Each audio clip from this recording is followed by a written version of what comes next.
సమావేశానికి అధ్యక్షత వహించినటువంటి మిత్రులు గౌరవనీయులు నిడదవోలు మాజీ శాసనసభ్యులు శేషారావు గారు, అదేవిధంగా పెద్దలు గౌరవనీయులు ఎమ్మెల్సీ వేపాడ చిరంజీవిరావు గారు, మన అభ్యర్థి రాజశేఖరం గారు, అదేవిధంగా జనసేన బీజేపీ ఇతర మిత్రులందరికీ కూడా పేరు పేరున ధన్యవాదాలు, అభినందనలు, శుభాకాంక్షలు తెలియజేస్తూ, ఎమ్మెల్సీ ఎన్నికంటేనే కొన్ని ప్రత్యేకమైనటువంటి పరిస్థితుల్లో ప్రత్యేకత కలిగినటువంటి ఎన్నికగా చాలామంది గమనించాల్సినటువంటి అవసరం ఉంది.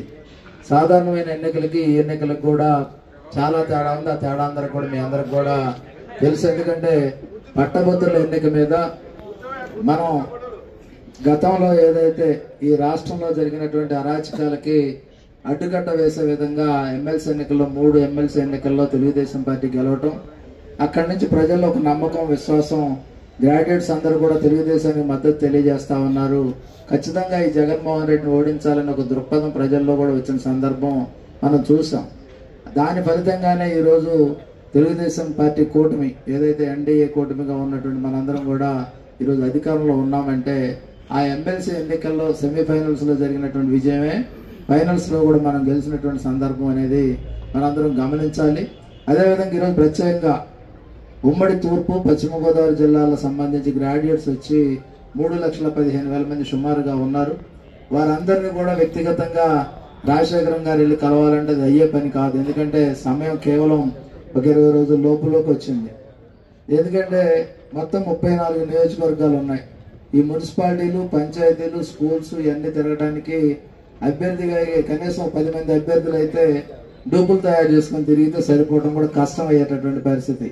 అలాంటి పరిస్థితుల్లో ప్రత్యేకంగా ఈరోజు చంద్రబాబు నాయుడు గారు ఈ 2 జిల్లాలకు సంబంధించి చిరంజీవి గారిని, అదేవిధంగా రాంభూపాల్ రెడ్డి గారిని ఇద్దరిని కూడా ఎమ్మెల్సీలని ఇన్ఛార్జీలుగా వేసి సన్నాహకంగా, ఎందుకంటే సభ్యత్వ నమోదు దగ్గర నుంచి అన్ని కూడా చేసుకుని వచ్చిన తర్వాత ఈరోజు ఎన్నికల దగ్గరకు వచ్చిన సందర్భంలో వారి మీద ఎంతో నమ్మకంతో ఈ బాధ్యత అప్పచెప్పారు. చిరంజీవి గారు నిర్విరామంగా గత 15-20 రోజుల నుంచి ఈ 2 జిల్లాల్లో కూడా తిరుగుతూ ఉన్నటువంటి సందర్భం. ఇప్పుడు మనందరికి కూడా ఒకటే, ఎందుకంటే ఈ గ్రాడ్యుయేట్స్ అనేవాళ్ళు కేవలం గ్రాడ్యుయేట్సే కాదు, ఎంప్లాయీస్ కూడా ఉంటారు. దీనిలో ఎన్జిఓలు ఉంటారు, సెక్రటరియట్ ఎంప్లాయీలు ఉంటారు, ఉపాధ్యాయులు ఉంటారు, నిరుద్యోగ యువత ఉంటుంది. వీళ్ళందరినీ కూడా కన్విన్స్ చేసి మనం తెలుగుదేశం పార్టీ అభ్యర్థి లేదా ఉమ్మడి అభ్యర్థి అయినటువంటి రాజశేఖరం గారిని గెలిపించాలంటే వాళ్ళందరినీ కూడా కన్విన్స్ చేయాల్సినటువంటి అవసరం ఉంది. ప్రధానంగా ఈరోజు మన అభ్యర్థి మీద పోటీ చేస్తున్నటువంటి వ్యక్తి మాజీ ఉపాధ్యాయుడు. సాధారణంగా ఉపాధ్యాయులు గ్రామాల్లో పరిచయాలు ఉంటాయి. ఆ పరిచయాల ద్వారా వాళ్ళు వెళ్తూ ఉంటారు. గతంలో కూడా వాళ్ళు ఒక సందర్భంలో 2 సందర్భాల్లో గెలిచినటువంటి పరిస్థితి ఉంది. అదే కాకుండా మనం కూడా ఇప్పుడు కూడా డైరెక్ట్గా పోటీ చేయకుండా ఏదో ఒక అభ్యర్థికి మద్దతు ఇచ్చాము తప్ప నేరుగా తెలుగుదేశం పార్టీ కానీ కూటమి కానీ ఎప్పుడు పోటీ చేయనటువంటి పరిస్థితి.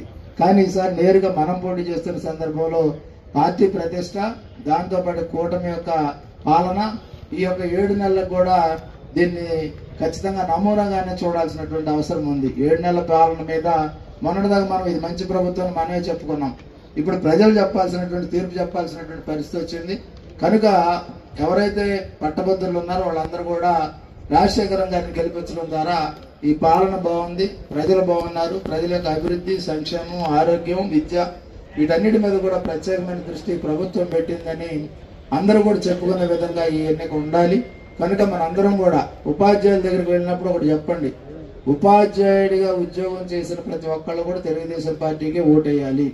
వేరే దానికి ఓటేస్తే ఖచ్చితంగా అది కరెక్ట్ కాదనే విషయం మనం చెప్పాలి. ఎందుకంటే నందమూరి తారక రామారావు గారు తెలుగుదేశం పార్టీ పెట్టిన తర్వాత ఆ రోజు హైర్ గ్రేడ్గా ఉపాధ్యాయుడిగా ఉన్న వాళ్ళు కానీ, సెకండ్ గ్రేడ్ ఉపాధ్యాయుడిగా జాయిన్ అయిన వాళ్ళు కానీ రిటైర్డ్ అయ్యేటప్పుడు కూడా హైర్ గ్రేడ్ ఉపాధ్యాయుడిగా రిటైర్డ్ అవ్వడం, సెకండ్ గ్రేడ్ ఉపాధ్యాయుడిగా రిటైర్డ్ అయ్యే పరిస్థితి ఆ రోజుల్లో ఉంటే, ఆ రోజు కొన్ని సంఘాలు ప్రత్యేకంగా నేను పనిచేసినటువంటి సంఘం ఉంటుంది. ఆ సంఘం వాళ్ళు వెళ్ళి ఎన్టీ రామారావు గారిని కలిస్తే ఆయన ఒకటే అడిగారు, అయ్యా అటెండర్గా జాయిన్ అయిన వాళ్ళు ఆర్డీఓ దాకా వెళ్తారు, రెవెన్యూ సర్వీసెస్లో ఉంటే ఉపాధ్యాయుడు మాత్రం హైయర్ గ్రేడ్గా ఉన్న ఉపాధ్యాయుడు హైయర్ గ్రేడ్గానే రిటైర్డ్ అవుతున్నాడు, దీనికి మార్గం కావాలంటే ఏం చేయమని అడిగితే అప్పుడు రీగ్రూపింగ్ స్కేల్స్ అని 1983లో రీగ్రూపింగ్ స్కూల్స్ అని ఒక విధానం తీసుకొచ్చి తహసీల్దార్తో సమానంగా హైయర్ గ్రేడ్ ఉపాధ్యాయుడికి జీతం ఇచ్చిన ఘనత తెలుగుదేశం పార్టీది, నందమూరి తారక రామారావు గారి అనే విషయం మనం చెప్పగలిగి ఉండాలి. దాంతోపాటుగా ఈరోజు డిఎస్సీలో కానీ ఉపాధ్యాయ వృత్తి మీద గతంలో మన పిల్లోడు ఎంత చేస్తున్నాడు, ఏ ఉద్యోగం చేస్తున్నాడు, ప్యాకేజ్ ఎంత అని అడిగితే ఆ రోజుల్లో 5, 4, 3 ఇలా ప్యాకేజీలు చెప్పుకున్నాడు ఒక తల్లి తండ్రి, ఇది ఐటీ ప్రొఫెషన్ సంబంధించి. కానీ డిఎస్సీలు వచ్చి చంద్రబాబు నాయుడు గారు వచ్చిన తర్వాత ఐటీ ప్రొఫెషన్ కన్నా ఎక్కువగా, ఎందుకంటే 10, 5, 7 ఇలా ఉంటుంది. ఇప్పుడు ప్యాకేజ్ ఎంత అంటే టీచర్కి నెలకి కనీసం 40,000 తగ్గకుండా 1,00,000 పైన జీతాలు ఉన్నాయంటే 10 లక్షల పైన జీతాలు తీసుకునే స్థాయి కానీ స్టేటస్ కానీ చంద్రబాబు నాయుడు గారు పెట్టినటువంటి డిఎస్సీలు. ఎందుకంటే గతంలో అయితే మీ అందరికి చాలా మంది తెలిసి ఉంటుంది, పేక ముక్కల మీదను సిగరెట్ ప్యాకెట్ల మీద సంతకం పెట్టి ఉపాధ్యాయ నియామకాలు జరిగాయి ప్రత్యేకంగా ఈ ప్రాంతంలో. దానికి భిన్నంగా డిఎస్సీ ఏర్పాటు చేసిన తర్వాత డిఎస్సీ పేర్లు నేను చెప్పను, డిఎస్సీలో ఈరోజు ఎటువంటి రూపాయి లంచం లేకుండా నేరుగా ఉద్యోగం వచ్చేది ఏదైనా ఉందంటే డిఎస్సీ ద్వారా, అది చంద్రబాబు నాయుడు గారి ద్వారా మాత్రమే సాధ్యమైందనే విషయం మనం చెప్పడం.